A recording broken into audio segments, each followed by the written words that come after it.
Hello people, my name is कलरव।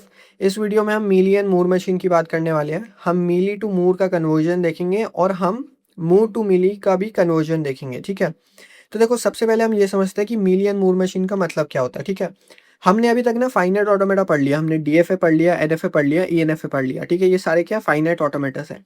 अब अगर तुमने रियलाइज़ करा होगा तो हमें ना कोई भी स्ट्रिंग के लिए, कोई भी इनपुट के लिए कभी आउटपुट नहीं मिलता था। हमें लेट्स से एक स्ट्रिंग मिलती थी ए बी, या तो ये एक्सेप्ट होती थी या तो ये रिजेक्ट होती थी, हमें कोई आउटपुट नहीं मिलता था। बट अगर हमें कोई भी फाइनाइट ऑटोमेटा के साथ आउटपुट मिलने लग जाए तो that can be represented by either mealy machine या फिर मूर मशीन। ठीक है, अब हमारे सिलेबस में जो मीली एंड मूर मशीन है उसमें हम सिर्फ deterministic Mealy and Moore machine की बात करने वाले हैं। इसलिए जब भी हम फाइनाइट ऑटोमेटा बोलेंगे हमारा उससे मतलब सिर्फ डीएफए होगा। ठीक है, एनएफए ईएनएफए भी हो सकता था अगर हमारी जो मीली एंड मूर मशीन्स है वो डिटर्मिनिस्टिक मशीन्स हम अज्यूम नहीं करते। But because we are assuming that these machines are deterministic machines, will only consider DFA to be our finite automata. ठीक है, तो यानी कि अगर किसी डीएफए के साथ आउटपुट एसोसिएट हो जाए तो उसको हम या तो मीली मशीन से रिप्रेजेंट कर सकते हैं या मूर मशीन से रिप्रेजेंट कर सकते हैं। ठीक है, ठीक है, यहाँ पे दूसरा पॉइंट देखते हैं, no final states present in Mealy and Moore machine. जैसा मैंने बताया कि लेट्स से हमारे पास स्ट्रिंग होती है ए बी। अब या तो वो एक्सेप्ट होती है या फिर वो रिजेक्ट होती है। एक्सेप्ट कब होती है? जब हम फाइनल स्टेट पे पहुंच जाते हैं। और रिजेक्ट कब होती है? जब हम नॉन फाइनल स्टेट पे ही रहते हैं। ठीक है, तो इस केस में तो हमें रिजेक्ट या फिर एक्सेप्ट करना ही नहीं, इसलिए फाइनल स्टेट का क्या फर्क पड़ेगा। ठीक है, इसलिए हम फाइनल स्टेट्स दिखाएंगे ही नहीं। हमारा एम ये है कि इसमें हम आउटपुट प्रोड्यूस करें। ठीक है, हमें किसी स्ट्रिंग को एक्सेप्ट या रिजेक्ट नहीं करना है, इसलिए हम फाइनल स्टेट्स को यूज ही नहीं करेंगे इन मीली एंड मूर मशीन्स में। अब देखो थर्ड पॉइंट की बात करें तो लिखा हुआ है from every state exactly one transition should exist for every input symbol. ठीक है, ये एवरी इनपुट सिंबल पे ध्यान देना।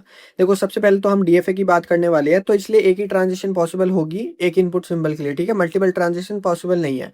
और एक चीज का और ध्यान रखना कि हमें हर एक इनपुट सिंबल दिखाना पड़ेगा हर स्टेट पे। ठीक है, यानी कि लेट्स से हम ए पे है, ठीक है, तो हम जीरो पे क्या ट्रांजिशन कर रहे हैं, वन पे क्या ट्रांजिशन कर रहे हैं, हमें दोनों चीजें दिखानी पड़ेगी। मैं अज्यूम कर रहा हूँ कि अपने जो अल्फाबेट्स है वो जीरो और वन है। ठीक है, तो ए बी सी तीनों पे हमें जीरो और वन की ट्रांजिशन दिखानी पड़ेगी। हम ऐसे नहीं कर सकते कि सिर्फ वन की ट्रांजिशन दिखाई और जीरो की दिखाई नहीं। ठीक है, तो ए से जीरो की ट्रांजिशन, वन की ट्रांजिशन, सिमिलरली बी से जीरो की ट्रांजिशन, वन की ट्रांजिशन, सिमिलरली सी से जीरो की ट्रांजिशन, वन की ट्रांजिशन। ठीक है, तो इस पॉइंट का ध्यान रखना। अब देखो एक और चीज ध्यान रखना कि हर एक मीली मशीन मूर मशीन में कन्वर्ट हो सकती है। सिमिलरली मूर मशीन जो है वो मीली मशीन में कन्वर्ट हो सकती है, क्योंकि ये क्या होती है, इक्विवेलेंट होती है। ठीक है, तभी मैंने ये साइन लगा रखा है।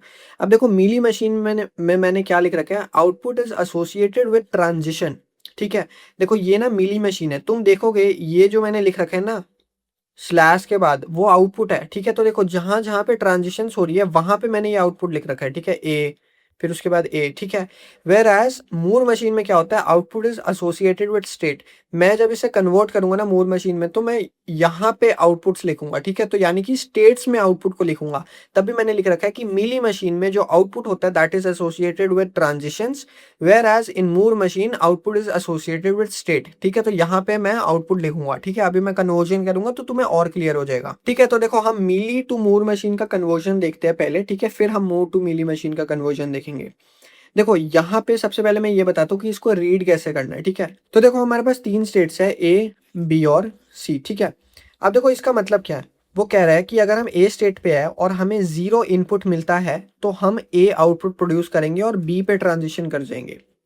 सिमिलरली अगर हम बी पे है और हमें जीरो इनपुट मिलता है तो हम बी का आउटपुट निकालेंगे। ठीक है, और हम अगेन कैपिटल बी जो स्टेट है उस पर ट्रांजिशन कर जाएंगे।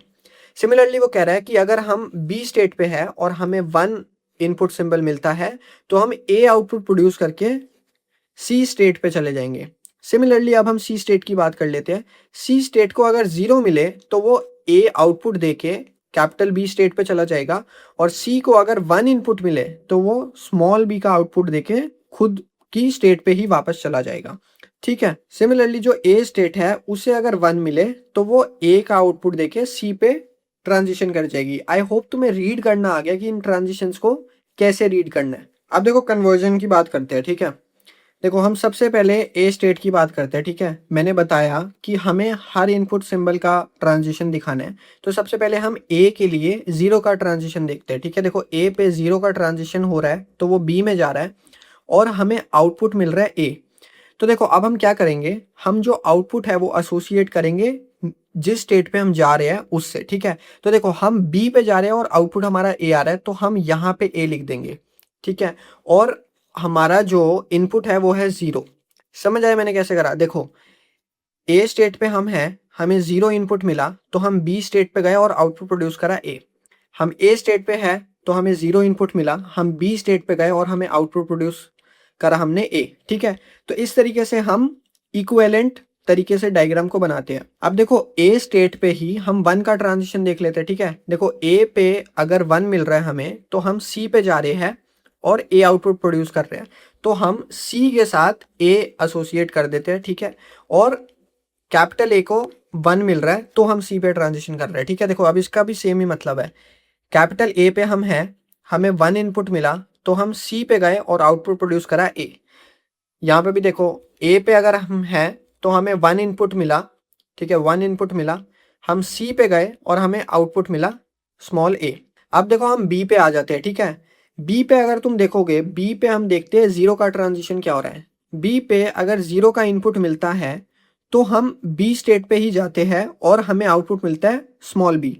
अब देखो ये वाला जो स्टेट है इसमें जो आउटपुट एसोसिएटेड है वो तो स्मॉल ए है और यहाँ पे हमें आउटपुट चाहिए स्मॉल बी। तो इसको सॉल्व करने के लिए हम क्या करेंगे, हम एक नई स्टेट बनाएंगे, ठीक है। नई स्टेट बनाएंगे जो कि बी स्टेट ही होगी but output small B produce कर रही होगी, ठीक है। तो अब देखो यहाँ पे वापस हम रीड करते हैं इसे, कैपिटल बी पे हमें जीरो इनपुट मिला तो हम कैपिटल बी पे ही जा रहे हैं और आउटपुट स्मॉल बी प्रोड्यूस कर रहे हैं। कैपिटल बी पे अगर हमें जीरो इनपुट मिला तो हम कैपिटल बी पे ही जा रहे हैं और बी आउटपुट प्रोड्यूस कर रहे हैं। सिमिलरली हम बी से वन के ट्रांजिशन की बात करते हैं। कैपिटल बी वाली स्टेट पे अगर हमें ए वन जो है वो इनपुट सिंबल मिल रहा है तो हम सी पे जा रहे हैं और आउटपुट प्रोड्यूस कर रहे हैं ए, ठीक है। तो बी पे अगर हमें वन इनपुट मिल रहा है तो हम सी पे जा रहे हैं और आउटपुट प्रोड्यूस कर रहे हैं ए। और देखो यहाँ पे सी कॉमा ए लिख रखा है, यानी कि ये हमने कंप्लीट कर दिया, ठीक है। अब देखो हम सी पे आ जाते हैं, ठीक है। सी पे जीरो इनपुट जब मिल रहा है तो हम कैपिटल बी पे जा रहे हैं और आउटपुट प्रोड्यूस कर रहे हैं ए। अब देखो हम इस पे जाएंगे क्योंकि हमें आउटपुट स्मॉल ए प्रोड्यूस करना है, तो हम इस स्टेट पे जाएंगे।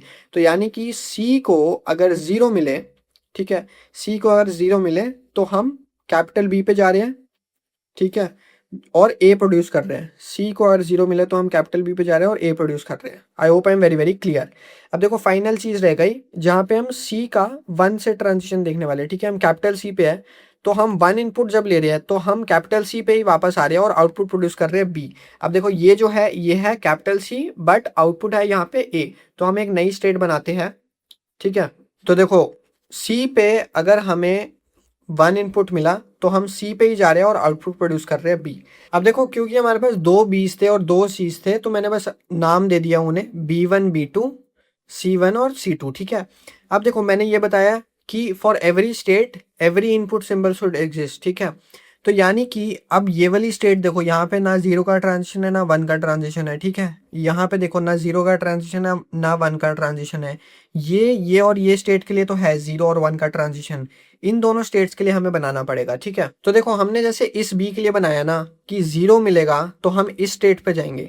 तो अगर हम इस स्टेट पे है, इसे तुम बी ही मानो, ठीक है। अब इस चीज के बारे में मत सोचो हम बी स्टेट पे है, ठीक है, बी स्टेट पे है। अगर हमें जीरो मिलेगा तो हम बी पे ही जाएंगे और हमें आउटपुट चाहिए होगा स्मॉल बी, ठीक है। तो यानी कि इस स्टेट पे ही हमें वापस पहुंचना है, तो यहाँ पे हम जीरो लिख देंगे। अब देखो इस पे हम वन का ट्रांजिशन देखते हैं, ठीक है, यानी कि बी के हिसाब से ही हमें देखना है। बी पे अगर हम वन इनपुट मिलेगा तो हम सी पे जाएंगे और ए आउटपुट प्रोड्यूस करेंगे, यानी कि इस स्टेट पे जाएंगे, ठीक है। तो हम क्या करने वाले हैं, यहाँ से हम ट्रांजिशन बनाएंगे इस स्टेट तक, ठीक है, और हमारा इनपुट क्या होगा, वन होगा, ठीक है। अब देखो सिमिलरली C2 के बारे में देखते हैं, ठीक है। C2 को वही सी मान लो। अगर हमें जीरो इनपुट मिलता है तो हम ए आउटपुट प्रोड्यूस कर रहे हैं और बी पे जा रहे हैं, ठीक है। अब देखो बी यहाँ पे भी जा सकते हैं, यहाँ पे भी जा सकते हैं, बट क्योंकि आउटपुट अपना स्मॉल ए है यानी कि हम यहाँ पे जाएंगे, ठीक है। यानी कि इस C2 से हम इस पे ट्रांजिशन करेंगे जब हमें इनपुट मिलेगा जीरो। सिमिलरली हम जब C2 पे है, ठीक है, वो C मान के हम 1 का ट्रांजिशन देखेंगे तो वो C पे ही ट्रांजिशन कर रहा है और आउटपुट है ऐसा इसका स्मॉल b, यानी कि हम इस पे ही ट्रांजिशन कर जाएंगे, ठीक है। तो ये इस पे ही ट्रांजिशन कर जाएगा व्हेन द इनपुट इज 1, ठीक है। तो इस तरीके से हमारा जो पूरा का पूरा मूर मशीन है वो कंप्लीट हो चुका है, ठीक है। I hope this is very very clear. एक और चीज जो तुम्हें ध्यान रखनी है कि अगर एक मीली मशीन है जिसमें टोटल n स्टेट्स है, ठीक है, यहाँ पे 3 स्टेट है 1 2 3 और x डिस्टिंक्ट आउटपुट सिंबल्स है, ठीक है, यानी कि a और b, ठीक है, यानी कि स्मॉल a और स्मॉल b ऐसे दो है, ठीक है। तो हमारी जो मैक्सिमम मूर की जो स्टेट्स हो सकती है ना वो हो सकती है n इंटू एक्स। यहाँ पे देखो स्टेट्स है 3 और हमारे पास आउटपुट सिंबल है a और b यानी कि 2, तो यानी कि मैक्सिमम स्टेट्स कितनी हो सकती है, 6 हो सकती है, ठीक है। सो ये चीज तुम याद रखना, मे बी MCQs में क्वेश्चन आ जाए, ठीक है। तो या तो n इंटू एक्स यानी कि इस केस में जो 6 है या तो 6 से कम स्टेट्स बन सकती है या एग्जैक्टली 6 स्टेट्स बन सकती है, ठीक है। ये मैक्सिमम मूव स्टेट्स है, ठीक है। तो इसी के साथ अपना ये कन्वर्जन कंप्लीट हुआ। अब हम देखते हैं मूव टू मिली कन्वर्जन। अब देखो मूव टू मिली मशीन का जो कन्वर्जन है वो कंपैरेटिवली ईजियर है, ठीक है। देखो सिंपल सी बात है, Q0 पे अगर हम हैं और हमें इनपुट जो है वो स्मॉल a मिले तो हम Q1 पे जाते हैं और आउटपुट प्रोड्यूस करते हैं 0, ठीक है। तो देखो Q0 पे हम हैं, ठीक है, हमें a इनपुट मिला तो हम Q1 पे जा रहे हैं, आउटपुट क्या प्रोड्यूस कर रहे हैं 0, यानी कि यहाँ पे क्या आएगा, यहाँ पे आ जाएगा 0, ठीक है। सिमिलरली Q0 पे अगर हम हैं और हमें b इनपुट मिलता है तो हम Q0 पे ही रह रहे हैं और हम आउटपुट प्रोड्यूस कर रहे हैं 0, ठीक है। तो यहाँ पे अगर हम देखें, अगर हम Q0 पे है और हम b इनपुट ले रहे हैं तो हम Q0 पे ही जा रहे हैं और आउटपुट प्रोड्यूस कर रहे हैं 0, यानी कि यहाँ पे आएगा 0। अब देखो हम Q1 की बात कर लेते हैं, अगर हम Q1 पे है और हमें a इनपुट मिलता है तो हम Q1 पे ही रह रहे हैं, आउटपुट प्रोड्यूस कर रहे हैं 0। तो Q1 पे है, a इनपुट मिलने पे Q1 में ही रह रहे हैं और आउटपुट प्रोड्यूस कर रहे हैं 0। इसमें अगर हम Q1 में हैं और हमें b इनपुट मिल रहा है तो हम Q2 पे जा रहे हैं और आउटपुट प्रोड्यूस कर रहे हैं 1। Q1 में अगर हम हैं तो हम b इनपुट ले रहे हैं तो हम Q2 पे जा रहे हैं और हम आउटपुट प्रोड्यूस कर रहे हैं 1। अब देखो Q2 की बात कर लेते हैं, Q2 पे अगर हम हैं और हमें a इनपुट मिल रहा है तो हम Q1 पे जा रहे हैं और आउटपुट प्रोड्यूस कर रहे हैं 0, ठीक है। तो यानी कि यहाँ पे क्या आ जाएगा 0। सिमिलरली अगर हम Q2 पे है और हमें b इनपुट मिल रहा है तो हम जा रहे हैं Q0 पे, ठीक है, Q0 पे जा रहे हैं। हमारा जो इनपुट है वो b है, इनपुट b है, आउटपुट प्रोड्यूस क्या हो रहा है 0, तो यहाँ पे क्या आ जाएगा अगेन 0, ठीक है। तो इस तरीके से हमारी मीली मशीन बन चुकी है, ठीक है। तो ये था कन्वर्जन्स के बारे में, ठीक है। तो इसी के साथ ये टॉपिक पूरा का पूरा कंप्लीट हुआ। अब हम चलते हैं अपने नेक्स्ट टॉपिक पे।